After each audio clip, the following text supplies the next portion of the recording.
Om Shri Sai Ram, Shri Sai Satcharitra, Chapter 9. Effect of compliance and non-compliance with Baba's orders at the time of taking leave, a few instances, mendicancy and its necessity, devotees, Tarkad family's experiences, Baba fed sumptuously how.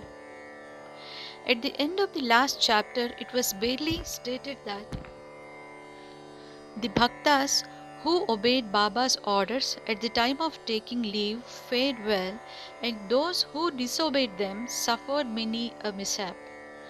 This statement will be amplified and illustrated with a few striking instances and by other matter dealt with in this chapter. Characteristic of Shirdi pilgrimage. One special peculiarity of Shirdi pilgrimage was this, that none could leave Shirdi without Baba's permission, and if he did, he invited untold sufferings, but if anyone was asked to quit Shirdi, he could stay there no longer. Baba gave certain suggestions or hints when bhaktas went to bid goodbye and take leave. These suggestions had to be followed. If they were not followed or were departed from, accidents were sure to befall them, who acted contrary to Baba's directions. We give below a few instances. Tatya Kote Patil. Tatya Kote was once going in a tanga to Kopargaon Bazaar. He came in haste to the masjid, saluted Baba and said that he would go to Kopargaon Bazaar. Baba said, "Don't make haste, stop a little, let go the bazaar, don't go out of the village." On seeing his anxiety to go, Baba asked him to take Shama Madharao Deshpande at least with him. Not minding this direction, Tatya Kote immediately drove his tanga. Of the two horses, one, which cost 300 rupees, was very active and restless.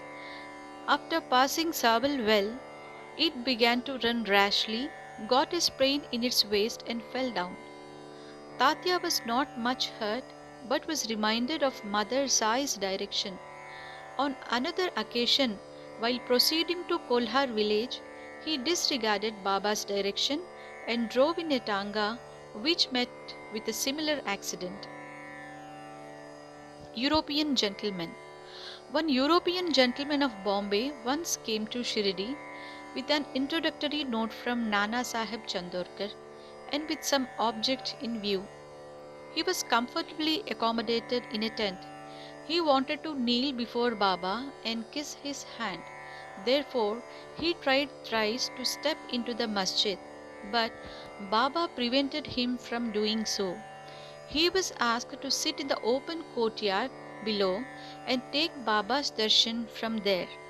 Not pleased with this reception he got, he wanted to leave Shirdi at once and came to bid goodbye. Baba asked him to go the next day and not to hurry.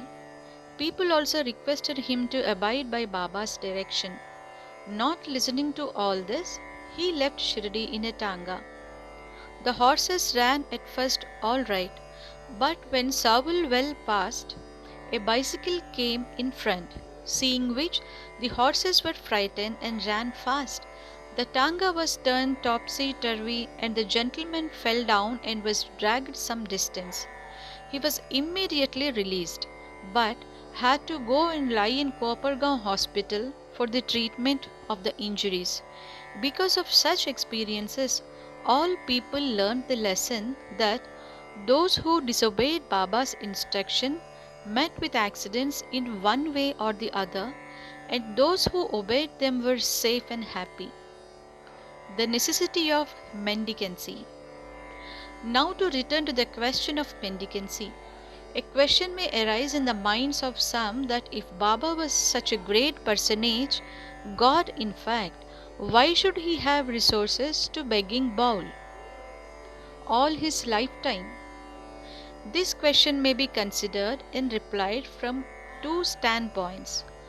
Number one, who are the fit persons who have a right to live by the begging bowl? Our Shastra says that those persons who, getting rid of or becoming free from the three main desires, that is, for progeny, for wealth, for fame, accept sannyas, are the fit persons to live by begging alms. They cannot make cooking arrangements and dine at home. The duty of feeding them rests on the shoulders of householders. Sai Baba was neither a householder nor vanaprastha. He was a celibate sannyasi, that is, sannyasi from boyhood. His firm conviction was that the universe was his home. He was the Lord Vasudev, the supporter of the universe and the imperishable Brahman. So he had the full right to have recourse to the begging bowl. Number 2. Now, from the standpoint 1, Pancha soon, 5 sins and their atonement. We all know that in order to prepare foodstuffs and meals, the householders should have to go through 5 actions or processes, that is, Kandani pounding, Peshani grinding, Udakumbi washing pots, Marjani sweeping and cleaning, Challi lighting huts. These processes involve destruction of a lot of small insects and creatures, and thus the householders incur a lot of sin. In order to atone for this sin, our Shastras prescribe 5 kinds of sacrifices, that is, Brahma Yajna, Vedathyayan, offerings to Brahman or the study of Vedas, Pitra Yajna, offering to the ancestors, Deva Yajna, offering to gods, Bhuta Yajna, offering to the beings, Manushya Atidhi Yajna, offering to men or uninvited guests. If these sacrifices enjoined by the Shastras are duly performed, the purification of their minds is effected, and this helps them to get knowledge and self-realization. Baba, in going from house to house, reminded the inmates of their sacred duty, and fortunate were the people who got the lesson at their homes from Baba. Devotees' experiences. Now, to return to the other more interesting subject, Lord Krishna has said in Bhagavad Gita 9 of 26, "Whosoever devotedly offers me a leaf, a flower, or a fruit, or water, of that pure hearted man, I accept that pious offering." In the case of Sai Baba, if a devotee really longed to offer anything to Sai Baba, and if he afterwards forgot to offer the same, Baba reminded him or his friend about the offering and made him present it to him, and then accepted it and blessed the devotee. A few instances are given below. Tarkad family, father and son.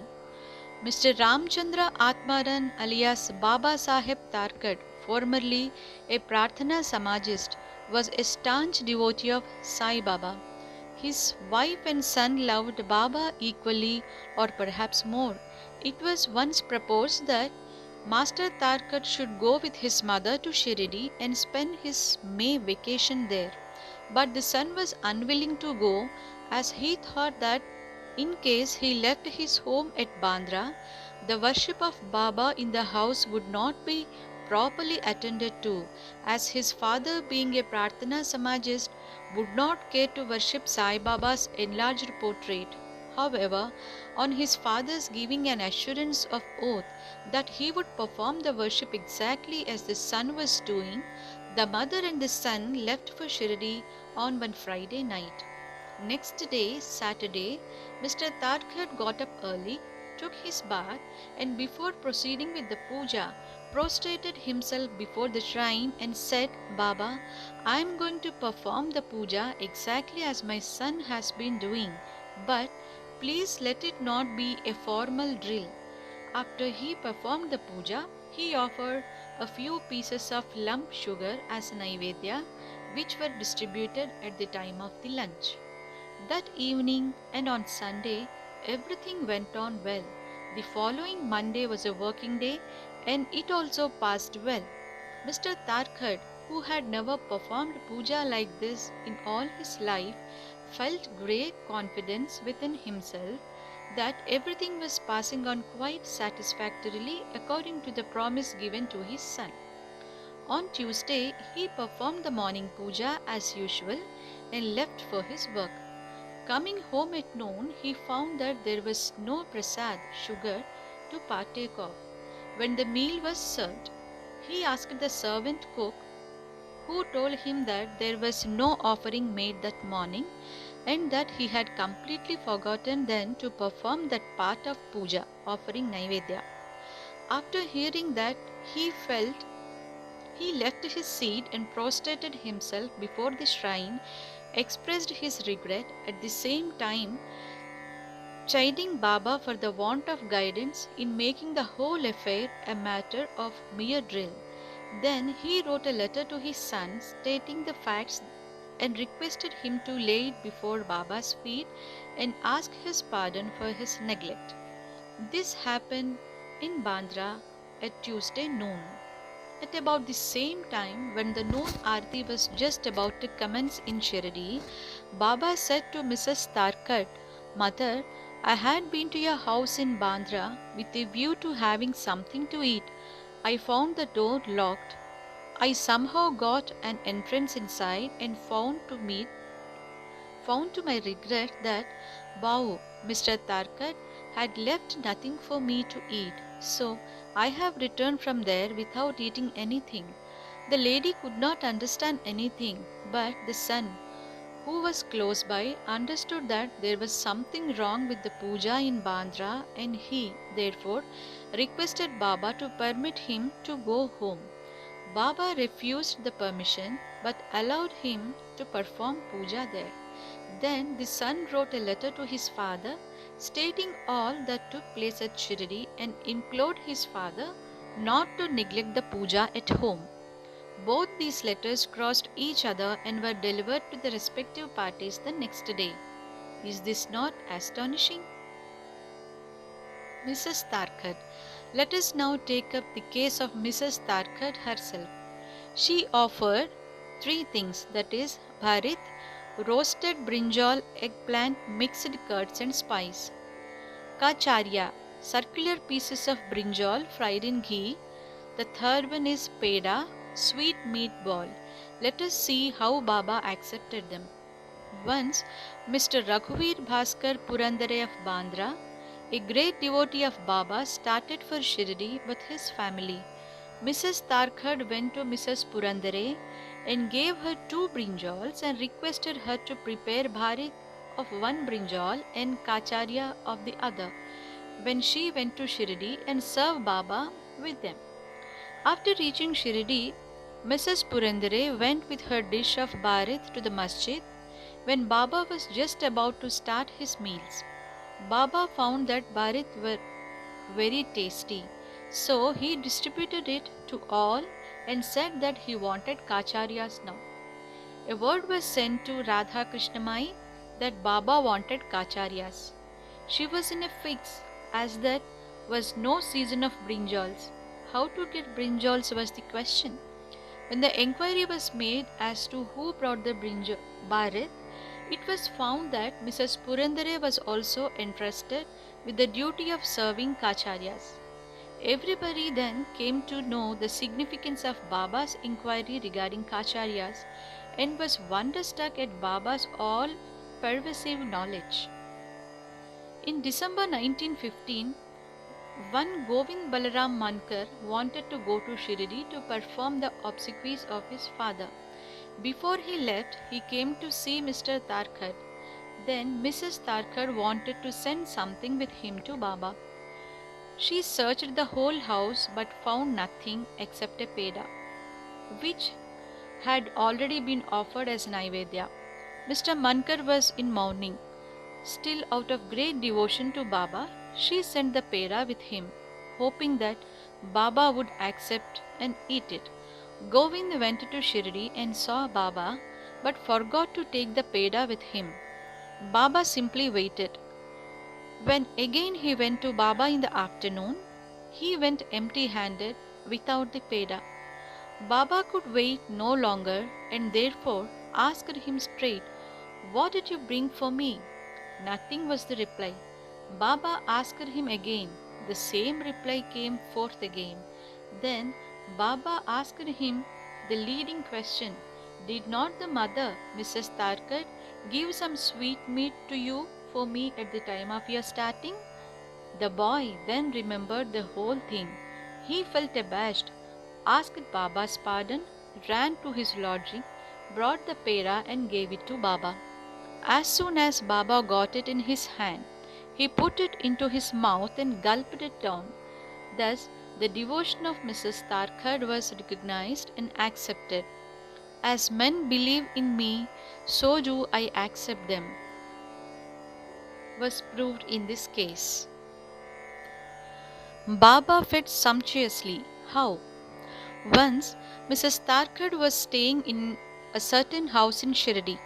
At noon, meals were ready and dishes were being served when a hungry dog turned up there and began to cry. Mrs. Tarkad got up at once and threw a piece of bread, which the dog gulped with great relish. In the afternoon, when she went to masjid and sat at some distance, Sai Baba said to her, "Mother, you have fed me sumptuously up to my throat. My afflicted pranas, 5 forces, have been satisfied. Always act like this, and this will stand you in good stead. Sitting in masjid, I shall never speak untruth. Take pity on me like this. First give bread to the hungry, and then eat yourself. Note this well." She could not at first understand the meaning of what Baba said. So she replied, "Baba, how could I feed you? I am myself dependent on others and take my food from them on payment." Then Baba replied, "Eating that lovely bread, I am heartily contented, and I am still belching. The dog which you saw before meals and to which you gave the piece of bread is one with me. So also other creatures, cats, pigs, flies, cows, etc., are one with me. I am roaming in their forms. He who sees me in all these creatures is my beloved. So abandon the sense of duality and distinction and serve me as you did today." Drinking these nectar-like words, she was moved, her eyes were filled with tears, her throat was choked, and her joy knew no bounds. Moral: See God in all beings is the moral of this chapter. The Upanishads, the Gita, and the Bhagavad all exhort us to perceive God or divinity in all the creatures. By the instance given at the end of this chapter, and others too numerous to mention, Sai Baba has practically demonstrated to us how to put the Upanishad teachings into practice. In this way, Sai Baba stands as the best exponent or teacher of the Upanishad's doctrines. Bow to Sri Sai, peace be to all.